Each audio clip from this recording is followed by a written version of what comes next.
بسم اللہ الرحمن الرحیم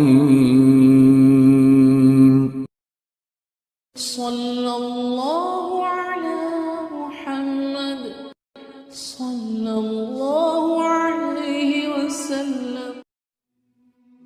عن ابي سعيد الخدري رضي الله تعالى عنه يقول قال رسول الله صلى الله عليه وسلم اذا وضعت الجنازة واحتملها الرجال على اعناقهم فإن كانت صالحة قالت قدموني قدموني وإن كانت غير صالحة قالت يا ويلها أين تذهبون بها يسمع صوتها كل شيء إلا الإنسان ولو سمعه لصعق.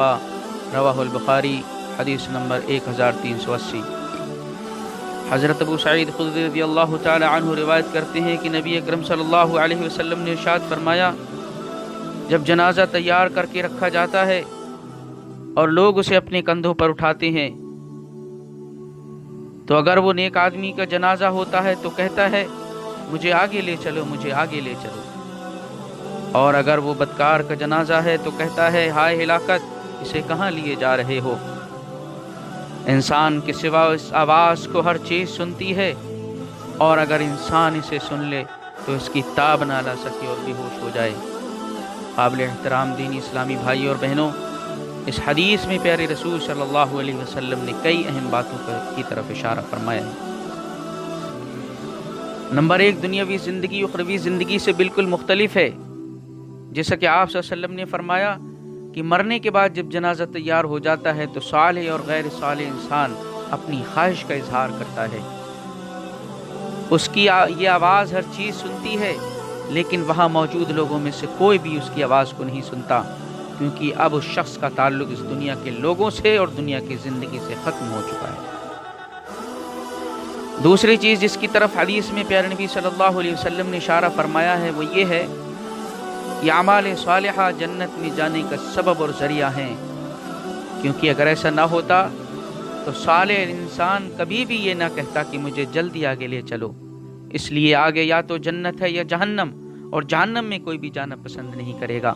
لہذا وہ شخص اگلی زندگی کی طرف جانے کے لیے جس وجہ سے بے قرار ہوتا ہے اس کا سبب نیک اعمال ہی ہوتے ہیں. نمبر 3، حدیث میں پیارے نبی صلی اللہ علیہ وسلم نے صالح اور غیر صالح افراد کا ایک انتہائی جامع تقابل پیش فرمایا ہے، جن میں سے ایک دنیا دار ہے تو دوسرا آخرت کا طلبگار، جو حدیث کا سب سے قابل غور اور فکر انگیز پہلو ہے. تو جو شخص دنیاوی زندگی سے راضی ہو گیا، اس کے ساز و سامان سے مطمئن ہو گیا اور اسی کو اصل زندگی سمجھ کر اس کے عیش و آرام کے لیے جد و جہد کرتا رہا اور آخرت کی زندگی کو بھول گیا، ایسا شخص مرنے کے بعد اس دنیا کو چھوڑنے کے لیے کسی بھی طرح تیار نہیں ہوگا. اسی لیے جنازہ اٹھائے جانے کے وقت کہتا ہے یا ویلہا این تذہبون بہا، ہائے ہلاکت، اسے کہاں لیے جا رہے ہو. اس کے برخلاف جو آخرت کی زندگی چاہتا ہے، اس کو محبوب رکھتا ہے، اس کے لیے دنیا میں رہ کر کے تیاری میں لگا رہتا ہے، وہ اس دنیا کو چھوڑ کر آخرت کی جانے کے لیے بے چین و بے قرار رہتا ہے. اسی لیے کہتا ہے قدمونی قدمونی، مجھے جلدی آگے لے چلو، مجھے جلدی آگے لے چلو. الحمدللہ، مبارکباد کا مستحق ہے وہ شخص جس کو دنیا میں رہتے ہوئے آخرت کی کامیابی کے لیے دھن سوار ہو جائے اور مرنے کے بعد جنت میں جانے کے لیے بے قرار ہو جائے. محترم سامعین و سامعات، بلکہ اگر ہم غور کریں تو موت اس تصور کو اور واضح کر دیتی ہے. موت واقع ہونے سے پہلے جب فرشتے روح نکالنے کے لیے آتے ہیں تو مجرم اور گناہگار کی روح فرشتوں کی پکڑ سے بچنے کے لیے جسم کے اندر ہر طرف دوڑتی پھرتی ہے تاکہ وہ اسی دنیا میں رہے اور آخرت میں نہ جائے، جس کی طرف اللہ تعالیٰ نے اشارہ فرمایا ہے والنازعات غرقا. قسم ہے ان فرشتوں کی جو ڈوب کر کے کھینچ کر کے ان نافرمانوں کی روح نکالتے ہیں. اس کے برخلاف مومن کی روح بہت آسانی کے ساتھ نکال لی جاتی ہے، جیسا کہ کوئی گرہ ہے جس کو آسانی کے ساتھ کھول دیا گیا ہو، کیونکہ وہ تو پہلے سے ہی اس دنیاوی قید خانے سے آزاد ہونا چاہتی تھی. جیسا کہ اللہ تعالیٰ نے فرمایا کہ وَالنَّاشِطَاتِ نَشْطًا، قسم ہے ان فرشتوں کی جو آسانی کے ساتھ گرہ کو کھول دیتے ہیں، یعنی مومن کی روح نکال لیتے ہیں۔